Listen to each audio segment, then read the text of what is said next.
नमस्कार साथियों, संस्कृति आईएएस की यूट्यूब चैनल में आप सभी का स्वागत है। मैं हूं चंद्रशेखर। आज हम बात करने वाले हैं भारत और ईरान के संबंधों के बारे में। न केवल संबंधों के बारे में, जब संबंधों की बात की जाती है तो उसमें सांस्कृतिक संबंध तो होते ही हैं, रणनीतिक संबंध तो होते ही हैं, साथ ही साथ व्यापारिक संबंध भी होते हैं। तो हम यहाँ पर व्यापारिक संबंधों पर बात करने वाले हैं। क्या कुछ खास बातें हैं, उन पर हम बात करेंगे। यहाँ पर जो आपके सामने दिखाई दे रहा है वो लिखा ये है कि बंद होने की कगार पर है ईरान और भारत का व्यापार। ये क्यों बंद होने वाला है, तो इसके बारे में डिटेल से हम समझने वाले हैं। तो चलिए क्लास की शुरुआत करते हैं। यहाँ पर देखें, ये बताया गया है कि इंडियन जो मर्चेंट हैं ऑलमोस्ट अपने व्यापार को वहां से खत्म कर रहे हैं, क्योंकि जो ईरान है उसके पास रुपीस का जो रिजर्व था वो फॉल हो गया है, अर्थात कम हो गया है। इसकी वजह से दोनों देशों के मध्य व्यापार बंद होने की कगार पर आ गया है। अब क्या कुछ बातें हैं यहां पर देख लेते हैं। बात यह है कि जो भारतीय व्यापारी हैं वो ईरान के जो खरीदार हैं उनसे नए अनुबंध पर कोई हस्ताक्षर नहीं कर रहे हैं, क्योंकि ईरान के पास जो रुपए का, यहां पर ध्यान देने वाली बात है कि रुपए, और रुपया कौन सा, भारतीय रुपए की बात की जा रही है, उसका भंडार लगभग खत्म होने की कगार पर है। अब बात यह भी है कि कौन कौन सी वस्तुओं का व्यापार होता था। तो व्यापार की बात जब हम कर रहे हैं तो इसका मतलब ये है कि भारत से ईरान को किन किन वस्तुओं का निर्यात किया जाता है, या ईरान की तरफ से किन किन वस्तुओं का आयात भारत से किया जाता है। तो यहाँ पर चावल है, चीनी है, चाय है इत्यादि। इसके अलावा फार्मास्यूटिकल इत्यादि इत्यादि जो क्षेत्र हैं उनमें आयात किया जाता है। ये बात आप लोगों ने समझ लिया। अब सवाल ये है कि यहाँ पर मुद्दा क्या है, किस बात को लेकर के हम बात कर रहे हैं, चर्चा क्यों कर रहे हैं। तो यहाँ सबसे महत्वपूर्ण बात ये है कि यहाँ देखिए, हम कुछ आसान भाषा में देख लेते हैं। ये है हमारा प्यारा भारत जो रिटन फॉर्म में है, और ये है ईरान। ठीक है, होता क्या है, भारत यहाँ से अपनी कुछ वस्तुओं को ईरान भेज रहा है। तो सामान्य स्थिति की अभी बात कर रहे हैं। भारत जब एक्सपोर्ट कर रहा है तो ईरान को क्या प्राप्त हुआ, डॉलर।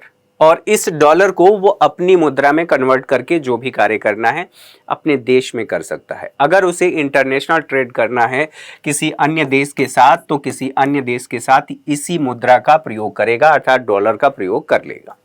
यहां तक बातें समझ में आ गई। अब दिक्कत यह है कि अमेरिका ने वर्ष 2018 में ईरान पर प्रतिबंध लगा दिया। ये जो ट्रंप महोदय थे उन्होंने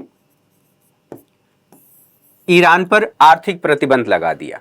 आर्थिक प्रतिबंध लगाने की वजह से अब ईरान डॉलर में किसी देश के साथ व्यापार नहीं कर सकता। अब व्यापार नहीं कर सकता तो दोनों देशों के मध्य व्यापार तो होना है। अब उसके लिए, हालांकि अमेरिका जब प्रतिबंध ईरान पर लगाया तो भारत सहित कुछ देशों को छूट दिया था, उसमें भारत भी शामिल है। व्यापार करने की छूट तो दे दी गई। अब ये कहा गया कि दोनों देशों ने व्यापार करेंगे, तो फिर कैसे करेंगे। तो इसके लिए चूंकि भारत अपनी आवश्यकता का 85% तेल आयात करता है, लगभग 85%, और उस आयात डेस्टिनेशन में से ईरान भी एक महत्वपूर्ण देश है। फिलहाल जो भारत कच्चे तेल का आयात कर रहा है ओपेक कंट्री से तो कर ही रहा है, साथ ही साथ जो मैक्सिमम इसका आयात हो रहा है कच्चे तेल का वो रूस से हम कर रहे हैं। तो आप कह सकते हैं कि जो हमारा व्यापार घाटा है वो बढ़ रहा है। फिलहाल यहां पर देखें, अब हुआ क्या कि दोनों देशों ने समझौता किया। कौन कौन से देश ने, आयात और निर्यात करना है। तो आयात और निर्यात के लिए दोनों देशों अर्थात भारत और ईरान ने आपस में समझौता किया कि काम करते हैं, हम यहां से जो चावल का निर्यात ईरान को किया जाएगा उसका पेमेंट किस में किया जाएगा, तो रुपए में कर दिया जाएगा।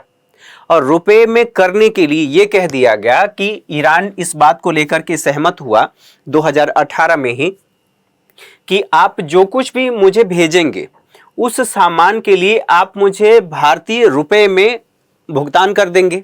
और ये भुगतान भारत में ही स्थित किसी बैंक, 2 बैंकों को इसके लिए चिन्हित किया गया और ये कहा गया कि इन बैंकों में, यूको बैंक जैसे इसमें एक है, आईडीबीआई है, इन दोनों बैंकों में आप पैसा जमा कर देंगे ये पैसा रहेगा भारत के पास ही, भारत के बैंक में रहेगा, लेकिन वहां के अकाउंट में डिपॉजिट हो गया है, ईरान का अकाउंट है उसमें डिपॉजिट हो गया है।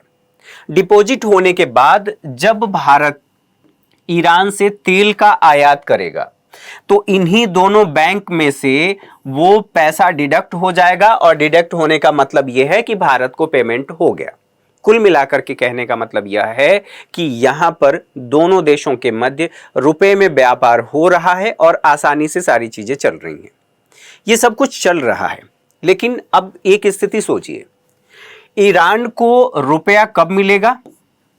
ईरान को रुपया तब मिलेगा जब भारत ईरान से तेल खरीदेगा, अर्थात यहां पर तेल खरीदेगा भारत तब, क्योंकि तेल खरीदेगा ईरान से तो तेल के लिए पेमेंट करेगा तो यहां पर बैंकों में जाएगा, और उस बैंकों में रखे हुए पैसे का प्रयोग अर्थात रुपए का प्रयोग ईरान के व्यापारी यहां से कोई सामान खरीदने के लिए कर सकते हैं। ये सारी बातें, मैकेनिज्म आपको समझ में आ गया होगा। इसके लिए यह भी कहा गया कि दोनों देश एक सिस्टम के तहत व्यापार करेंगे, अर्थात जो आप लोगों ने पहले समझा होगा कि वस्तु विनिमय के माध्यम से व्यापार होता था। मुझे 1 किलो चावल चाहिए, आपको 1 केजी आटा चाहिए, मैं उसके बदले अगर दोनों का मूल्य बराबर है तो उसमें हमने एक्सचेंज कर लिया। आपको आटा चाहिए या चावल चाहिए और मुझे उसके विपरीत सामान चाहिए, मैंने ले लिया, हो गया दोनों का। यही कुछ स्थिति यहां पर देखने को मिल रही थी। अब हमने तेल का आयात यहां से 2019 में बंद कर दिया, और जैसे ही 19 में हमने तेल का आयात बंद किया, यहां पर ईरान का जो अकाउंट है उस अकाउंट में अब जो रुपया था वो कम हो गया। रुपया कम हो गया तो ईरान को तो अपनी जरूरत की वस्तुएं आयात करनी ही है, लेकिन ईरान भारत से आयात नहीं कर पा रहा है, क्योंकि उसके पास भुगतान के लिए न तो डॉलर है, यहां पर न तो डॉलर है और न ही रुपया है। ईरान के लिए समस्या यहां पर है। ईरान फार्मास्यूटिकल से लेकर के चावल, जो बासमती चावल है, इसका आयात भारत से करता है। ये बात समझ में आ गई। अब यहां पर देखिए वही बातें यूको और आईडीबीआई बैंक के माध्यम से होता है। 2018 में ईरान भारत व्यापार समझौता हुआ था और इसी समझौते के तहत व्यापार कर रहे थे। रुपए में व्यापार के लिए सहमति बनी थी। इसे वार्टर सिस्टम कहा गया था, वस्तु विनिमय भी कहा जाता है। मई 2019 में ईरान से भारत ने तेल आयात करना बंद कर दिया, क्योंकि रूस से हमें कम मूल्य पर तेल मिलने लगा। स्वाभाविक सी बात है कि अब अपना पैसा बचाने के लिए भारत ने रूस से आयात शुरू कर दिया। ईरान को निर्यात जो होता है वो निर्यात तो चालू रहा, और उसका पैसा हमारे बैंकों में जो रखा था वो कम होता रहा। बासमती चावल, चाय, चीनी, सोयाबीन और दवाइयाँ इत्यादि, इसका निर्यात भारत से होता रहा। अब आप देख रहे हैं ये जो मैप है, ये मैप हमारे लिए बहुत ज़्यादा महत्वपूर्ण है। अभी इस पर हम बात करेंगे, ठीक है। इन बातों को समझने के बाद बात ये आती है, ईरान पर प्रतिबंध की पृष्ठभूमि क्या कहती है। अब पृष्ठभूमि यह है, जिस प्रतिबंध की बात हम अभी कर रहे हैं ये प्रतिबंध आज का नहीं है। प्रतिबंध का खेल ईरान पर बहुत पहले शुरू हो गया था। पहले शुरू कैसे हो गया था, तो यहाँ पर समझने वाली बात यह है कि जो ईरान पर प्रतिबंध की पृष्ठभूमि है, 1979 से पूर्व की स्थिति हमें जाननी है। 1979 से पूर्व की स्थिति यह बताती है कि वहां पर एक शासन एक व्यक्ति का था जो 1941 से लगातार शासन कर रहे थे। शाह मोहम्मद रजा पहलवी इस नामक व्यक्ति थे, और ये वहां पर शासन कर रहे थे। ये व्यक्ति अमेरिका के समर्थक थे, और जैसा कि कई बार क्लास में इस बात को रिपीट किया गया है कि जब द्वितीय विश्व युद्ध के बाद दो खेमे में विश्व बंट गया था, अर्थात एक पूंजीवादी खेमा, एक साम्यवादी खेमा, तो जो पूंजीवादी खेमा था समय के साथ ईरान उस खेमे में चला गया। कहने का मतलब ये है, जो पहलवी, जो शॉर्ट में मैं उनका नाम ले रहा हूँ, शाह मोहम्मद रजा पहलवी, तो जो पहलवी थे या शाह कह लीजिए, शाह जो थे वो अमेरिका के समर्थक थे। अमेरिका के समर्थन में धीरे धीरे इन्होंने ईरान में रिफॉर्म करना शुरू किया। जैसे जैसे इन्होंने रिफॉर्म करना शुरू किया, पश्चिमी देशों को ध्यान में रखते हुए रिफॉर्म किया, अर्थात आधुनिक इन्होंने बनाने की कोशिश की ईरान को। और जब आधुनिक बनाने की कोशिश की तो स्वाभाविक सी बात है कि वहाँ पर धर्म प्रभावी हुआ, और कुछ लोगों ने इस सुधार का विरोध किया, और विरोध करने के साथ साथ जब ये सुधार कर रहे थे तो वहाँ पर जो मौलवी लोग थे उन्होंने ये कहा कि यह धर्म विरोधी है, और धर्म विरोधी बात कह करके उनके खिलाफ आंदोलन शुरू हो गया। आंदोलन जब शुरू हुआ तो एक आयतुल्लाह नामक व्यक्ति थे, उन्हें उनका लास्ट में खुमैनी वो लगाते हैं, ठीक है। जो आयतुल्लाह खुमैनी थे वो इस बात का विरोध किए, ईरान में विरोध किए, और जैसे ही उन्होंने विरोध किया, ये जो शाह महोदय हैं इन्होंने उन्हें निर्वासित कर दिया, अर्थात देश निकाला कर दिया।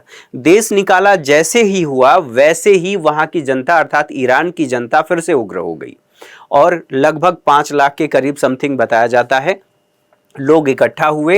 इकट्ठा होने के बाद वो सभी विद्रोह करने लगे और उन्होंने तख्ता पलट कर दिया, अर्थात वहाँ के जो प्रधानमंत्री थे उन्होंने क्या किया, उस भीड़ को देखते हुए और मांग को देखते हुए, राष्ट्रवाद की मांग को देखते हुए, धर्म की मांग को देखते हुए, जो आयतुल्लाह खुमैनी थे जिनको देश निकाला कर दिया गया था उन्हें वापस बुला लिया गया। वापस बुलाने के साथ साथ ये जो शाह थे, इन शाह को अपदस्थ कर दिया गया। अपदस्थ करने के बाद शाह वहां से परिवार सहित भाग गए, भागने के लिए मजबूर हुए, जैसे कि आप लोगों ने अफगानिस्तान में देखा होगा। अब ये स्थिति जो थी ये 1979 की थी। 1979 में यह तख्ता पलट हुआ, अर्थात क्रांति हुई, और क्रांति के बाद आप विद्रोह भी कह सकते हैं। इस क्रांति के बाद वहां पर धार्मिक गणतंत्र अर्थात धर्म आधारित गणतंत्र की स्थापना होती है ईरान में, और जैसे ही ईरान में इस शासन की स्थापना होती है आयतुल्लाह खुमैनी की, उसके बाद की स्थितियां जो थी वह अमेरिका के लिए बहुत ज़्यादा दुखदाई थी। अमेरिका के लिए दुखदाई इसलिए थी क्योंकि अमेरिका के समर्थक जो व्यक्ति थे वो, अर्थात शाह की मैं बात कर रहा हूं, अब वो शासन में रहे नहीं। अमेरिका के लिए जो एशिया का ये वाला क्षेत्र है बहुत ज़्यादा चुनौतीपूर्ण स्थिति हो गई, और अमेरिका बहाना ढूंढने लगा। बहाना ढूंढते ढूंढते अमेरिका ने ये कहा कि ये जो ईरान है यह परमाणु बम बनाना शुरू कर दिया है, और परमाणु बम बनाने के चरण में उसने ईरान पर प्रतिबंध लगा दिया, अर्थात आर्थिक प्रतिबंध लगा दिया। और जैसे ही ईरान पर अमेरिका ने आर्थिक प्रतिबंध लगाया, ईरान की आर्थिक स्थिति बहुत ज़्यादा खराब होने लगी। युवाओं को रोजगार नहीं मिल रहा है, उनकी जो आवश्यक वस्तुएं हैं वो नहीं मिल पा रही है, जीवन दुभर हो गया। ऐसी स्थिति में दोनों देशों के मध्य बार्गेनिंग शुरू हो गई, और बार्गेनिंग शुरू होते होते अगर आप लोगों को याद हो तो जो ओबामा थे, बराक ओबामा, वो 2 अपने टेन्योर में वहां पर राष्ट्रपति रहे थे, और उसी दौरान अर्थात ओबामा के काल में ईरान और अमेरिका के मध्य समझौता हुआ। 2013 में कुछ बातों को लेकर के सहमति बनी, फिर आगे चल करके 2015 में सहमति बनी, और उस सहमति को जो समझौता हुआ JCPOA समझौता कहा जाता है। अब इस समझौते को अर्थात joint comprehension plan of action कहा जाता है, संयुक्त, ठीक है।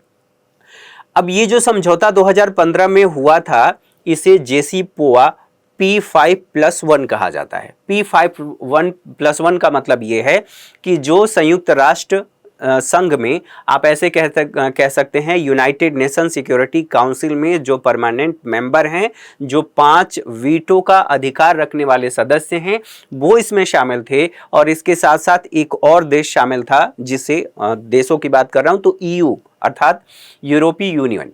इन सब की सहमति से, इन सब की मध्यस्थता में ये समझौता हुआ, और इस समझौते के आधार पर ये कहा गया जो IAEA है, अर्थात जो इंटरनेशनल एटॉमिक एनर्जी एजेंसी है, अर्थात अंतर्राष्ट्रीय परमाणु ऊर्जा एजेंसी, इसकी देखरेख में जो ईरान है वो अपने यहाँ परमाणु कार्यक्रम चला सकता है, लेकिन सिविल मामलों के लिए परमाणु कार्यक्रम चलाएगा। कहने का मतलब यह है कि वो सिविल इस्तेमाल के लिए, नागरिक इस्तेमाल के लिए, ऊर्जा के लिए जो यूरेनियम का संवर्धन है वो कर सकता है, लेकिन उसका परसेंटेज कम रहेगा, 250 के आसपास बताया गया।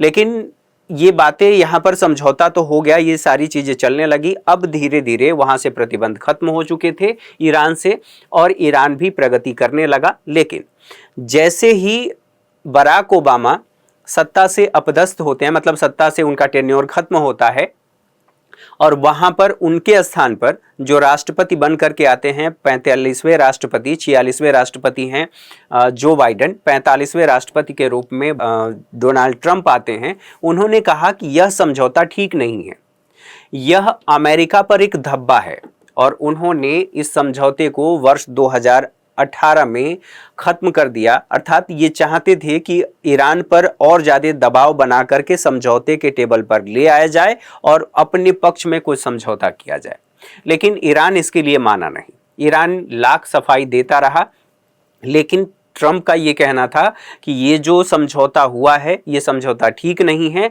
और ईरान परमाणु हथियार डेवलप कर रहा है।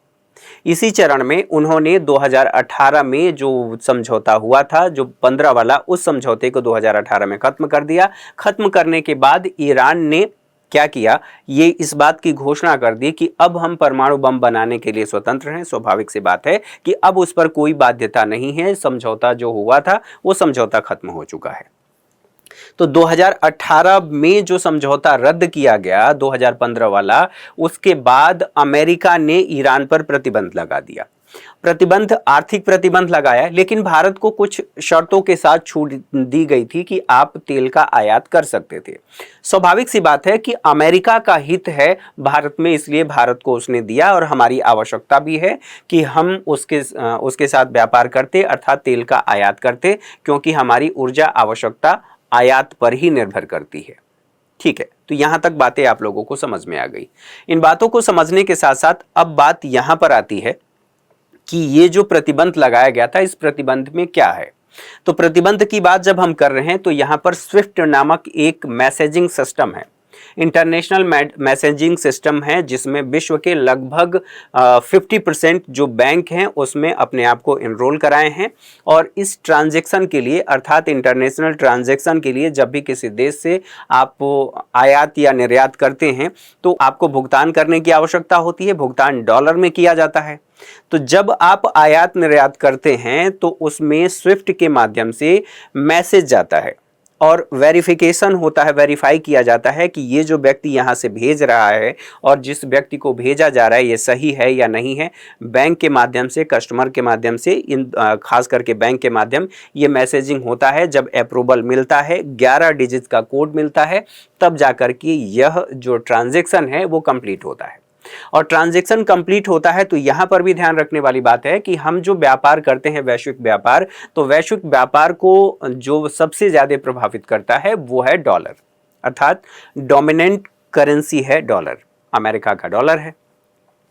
अगर उस स्विफ्ट सिस्टम में से किसी भी देश के बैंक को प्रतिबंधित कर दिया जाए, स्वाभाविक सी बात है कि अब वहां पर मैसेजिंग सिस्टम के लिए जो व्यवस्था है, स्विफ्ट की हम बात कर रहे हैं, उसके तहत अब कोई मैसेजिंग सिस्टम या मैसेज नहीं आएगा न जाएगा, क्योंकि प्रतिबंधित कर दिया गया है, हटा दिया गया है।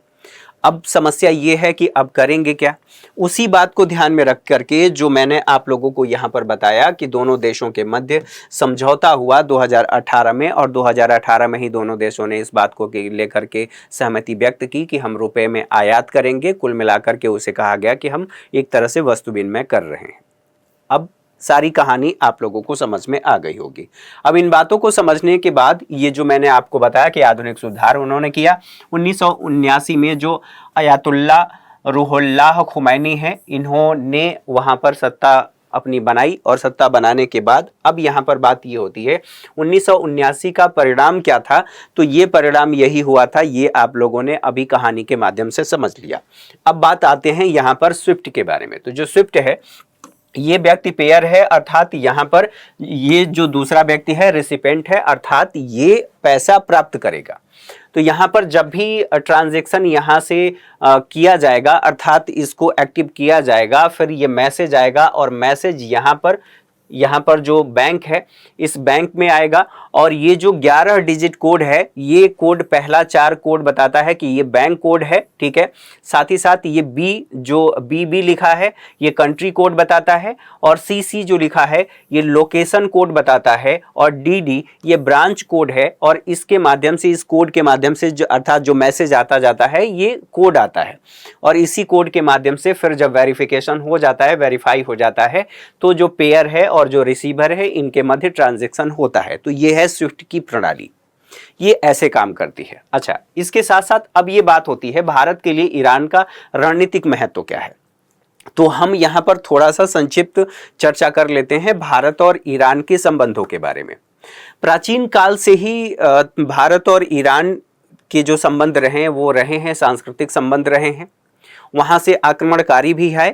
बहरहाल हम उसमें नहीं जाते हैं। यहाँ पर जो दोनों देशों के मध्य संबंधों की शुरुआत होती है और संबंध आगे बढ़ते हैं, आयात निर्यात शुरू होता है, वो आयात निर्यात शुरू होता है वर्ष 1974 में, अर्थात जो क्रांति 1979 में हुई थी उससे पहले। हालांकि जो भारत है, भारत ने नैम को अपनाया, जो द्वितीय विश्व युद्ध के बाद दो खेमों में पूरा विश्व बट गया था। उस दौरान ईरान अमेरिकी खेमे में चला गया था और अमेरिकी खेमे में जाने के बाद स्वाभाविक सी बात है, वो चूंकि अमेरिका पाकिस्तान का समर्थक था और इसलिए ईरान भी धर्म के आधार पर पाकिस्तान का समर्थन करने लगा। भारत नेम में गया और इस वजह से भारत विरोधी यहाँ पर दृष्टिकोण देखने को मिलता है। लेकिन आतंकवाद के मसले पर ईरान काफी हद तक भारत के साथ था, अर्थात वो आतंकवाद का समर्थन नहीं करता है। एक और महत्वपूर्ण बात यह है कि दोनों देशों के संबंधों का आधार ये है, दो बातें हम यहाँ पर समझेंगे। पहली बात यह है कि आयात और निर्यात, और दूसरी बात यह है कि जो शिया मुस्लिम हैं ईरान में सबसे ज़्यादा हैं और उसके बाद उनकी संख्या भारत में सबसे ज़्यादा है। तो ये दोनों देशों के संबंधों का आधार है, सांस्कृतिक संबंध आप कह सकते हैं। 1974 में दरअसल क्या हुआ था, 1974 में ईरान गई थी भारत की जो प्रधानमंत्री थी इंदिरा गांधी, और उस समय तेल के आयात को लेकर के दोनों देशों के मध्य समझौता हुआ। समझौता होने के बाद की स्थिति यह है कि ये बातें आगे बढ़ी। धीरे धीरे वर्ष 2001 में और 2003 में दोनों देशों ने नई दिल्ली घोषणा अर्थात रणनीतिक साझेदारी की घोषणा की और तब से दोनों देशों के संबंध और ज़्यादा प्रगाढ़ होने लगे, मजबूत होने लगे। हम इसी बात को लेकर के आगे बढ़े और जैसे जैसे आयात निर्यात बढ़ा वैसे वैसे हमारे संबंध उससे बेहतर होते गए। और अंतर्राष्ट्रीय संबंध में राष्ट्रहित सबसे ज़्यादा महत्वपूर्ण होता है। राष्ट्रहित जो ईरान का था वो सध रहा था क्योंकि उसे डॉलर मिल रहा था, अर्थात उसे मुद्रा मिल रही थी और उसको निर्यात तो करना ही था तेल का। हमारी आवश्यकता और हमारे संबंध इसलिए मजबूत हुए क्योंकि हमारे सांस्कृतिक संबंध तो हैं ही, उसके साथ साथ महत्वपूर्ण बात यह भी है कि हमारी ऊर्जा आवश्यकताओं की पूर्ति हो रही थी। ईरान ने यह कहा था जो कुछ भी आप आयात करेंगे, उस आयात का मतलब तेल की बात की जा रही है, उसका हम 2 महीने बाद पेमेंट लेंगे, अर्थात तुरंत भारत को पेमेंट नहीं करना था। तो जो 2 महीने का समय भारत को मिलता था ये भारत के लिए बहुत ज्यादा फायदेमंद था। अब यहां तक बातें आप लोगों ने समझ लिया। अब बात यह होती है कि भारत के लिए ईरान का रणनीतिक महत्व क्या है। तो जब हम रणनीतिक महत्व की बात कर रहे हैं तो यहीं पर आप लोगों को कुछ मैप देखना होगा और मैप के जरिए समझना होगा। यहां पर देखिए, ये हमारा प्यारा भारत है, ये आपको ईरान दिखाई दे रहा है। ईरान के साथ साथ आप ये देख रहे हैं पाकिस्तान ने हमें अपने देश में एक्सेस नहीं दिया, अर्थात जो हमारा और पाकिस्तान का युद्ध हुआ उस युद्ध में पाकिस्तान ने अपने ऊपर से फ्लाइट गुजरने की अनुमति भारत को नहीं दी। अब भारत के सामने समस्या ये है कि जो ये मध्य एशिया है, मध्य एशिया के साथ साथ अगर यहाँ से जुड़ना चाहे भारत, अर्थात रूस से जुड़ना चाहे, तो उसके लिए मार्ग चाहिए। मार्ग के लिए भारत ने ये कहा ठीक है आप इधर से नहीं देंगे तो हम कुछ वैकल्पिक मार्ग तलाशेंगे। तो वैकल्पिक मार्ग के लिए यहाँ पर है एक चाबहार बंदरगाह। चाबहार बंदरगाह का विकास भारत के सहयोग से किया गया। इसमें 3 देश शामिल हैं, भारत शामिल है, ईरान शामिल है और अफगानिस्तान शामिल है। भारत इसके माध्यम से, चूंकि हमारा अफगानिस्तान में भी हित है, अफगानिस्तान भारत के लिए महत्वपूर्ण था, महत्वपूर्ण है भी, रणनीतिक और सामरिक दृष्टि से महत्वपूर्ण है, तो भारत ने इसका विकास किया और विकास करके यहाँ चाबहार बंदरगाह के माध्यम से अफगानिस्तान के माध्यम से मध्य एशिया के देशों में भारत पहुंचा और यहाँ से जो आप रूस कह सकते हैं इन बाजारों तक पहुंचना भारत शुरू किया।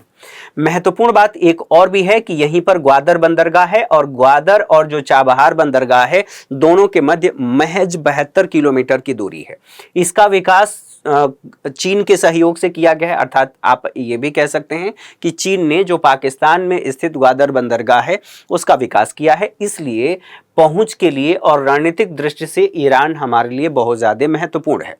कुछ समझौते पहले भी हुए थे, जो भारत की कंपनियां ईरान में जो गैस के क्षेत्र हैं, गैस और तेल गैस के क्षेत्र, उनका खनन कर रही थी, लेकिन अभी उसकी बात नहीं करते हैं। बहरहाल हमने पहुंच की बात कर ली कि यहाँ से हम ईरान गए, ईरान से हम अफगानिस्तान, और यहाँ से फिर मध्य एशिया के देश, मध्य एशिया की देश की बात कर रहा हूँ, Kazakhstan, Uzbekistan, Kyrgyzstan, Tajikistan, Turkmenistan.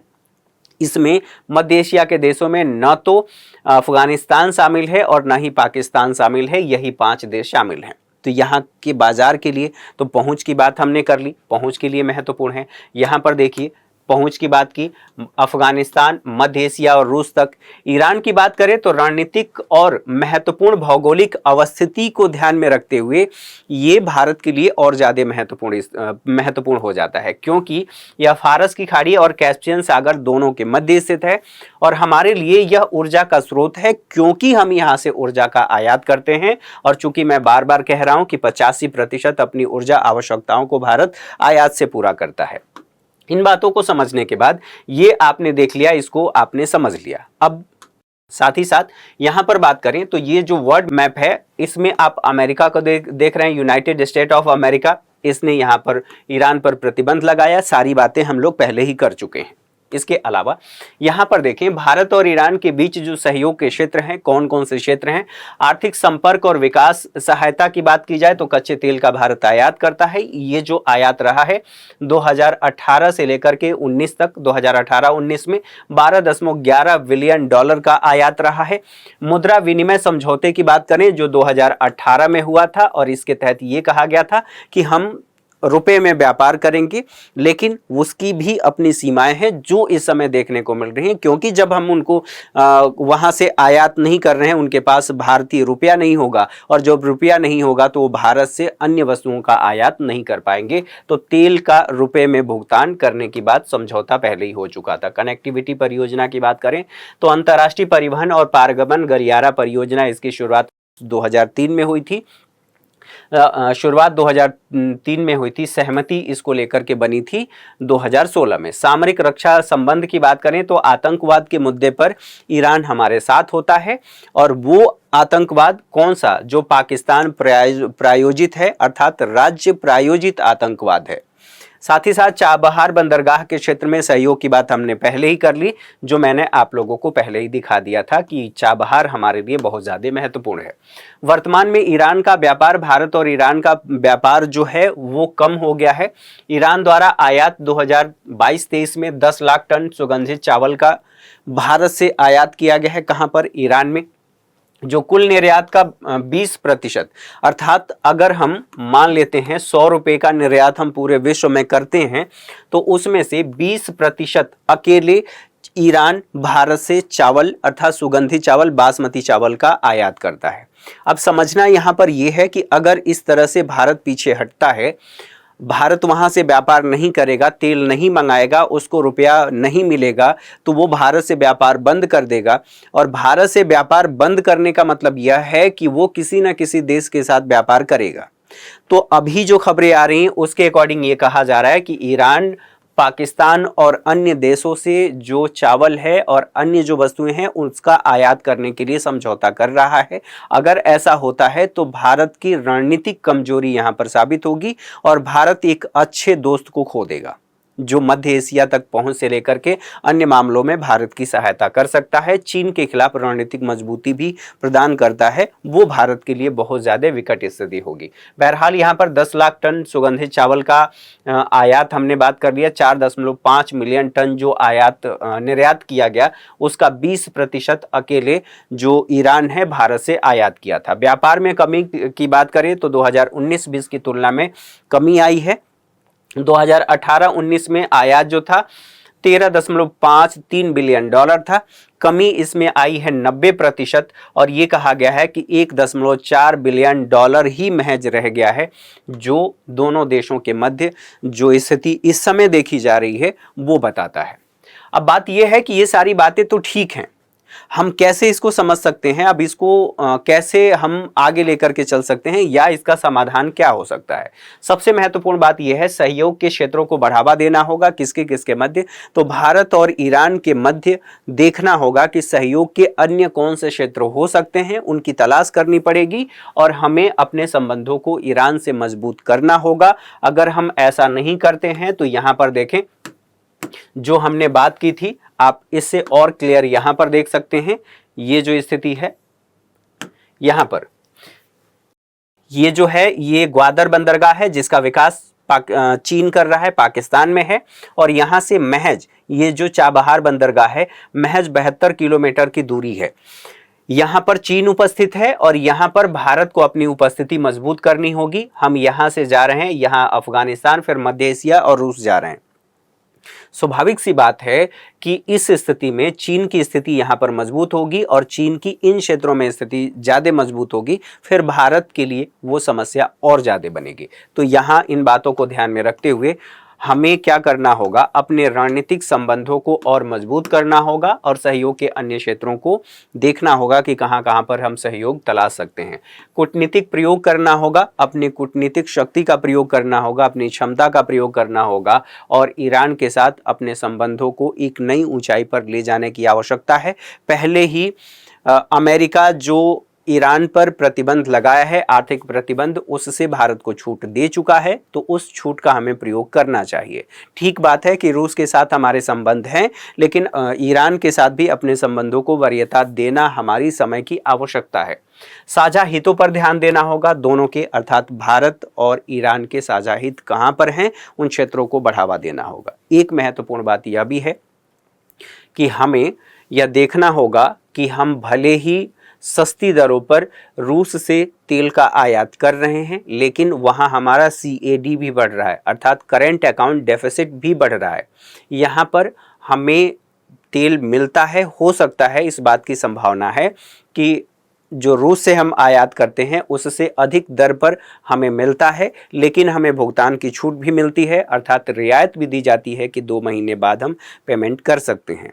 साथ ही साथ जो इस क्षेत्र में आप लोगों ने जो BRI परियोजना के बारे में पढ़ा है और रिंग ऑफ पर्ल्स की नीति पढ़ा है, उन सभी नीतियों को ध्यान में रखते हुए ईरान के साथ अपने संबंधों को मजबूत करना भारत की आज की आवश्यकता है। तो आज के सेशन में मेरे साथ इतना ही। उम्मीद है आप सभी को ये बातें समझ में आई होंगी। अगर ये बातें समझ में आई हैं तो आप एक बार कमेंट करके ज़रूर बताएं।